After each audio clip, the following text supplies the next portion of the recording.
অনেকে আমাকে জিজ্ঞেস করেন about lip filler. So lip ফিলারের কি কোনো কমপ্লিকেশন হয় কিনা, বা লিপ ফিলার করলে কতদিন থাকে, বা লিপ ফিলার কারা করবেন, এটা অনেকে জানতে চান। সো আজকে আমি বলতে চাই লিপ ফিলার নিয়ে কিছু কথা।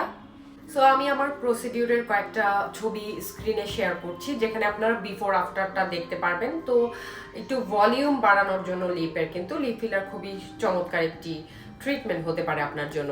আরও একটি ব্যাপার, সেটা হচ্ছে যে অনেকে ভাবেন যে হয়তো ওভারডু হয়ে গেলে, খুব বেশি পাউটি যদি হয়ে যায়, সেক্ষেত্রে কিন্তু খুব খারাপ হবে, সেটা কিন্তু আমার সাথে ভালো লাগবে না। ব্যাপারটা এরকম না। বিভিন্ন ধরনের শেপ থাকে লিপের, যে আপনি কোন শেপটা করতে চান। কেউ হয়তো বর্ডার করতে চায়, এক একটা শেপ আছে, ডল লিপ, রাশিয়ান লিপ, বিভিন্ন ধরনের নাম আছে। সেটা আপনি যে টাইপের লিপ করতে চাইবেন সেভাবেই কিন্তু আপনাকে দেখিয়ে সেটা করা হবে।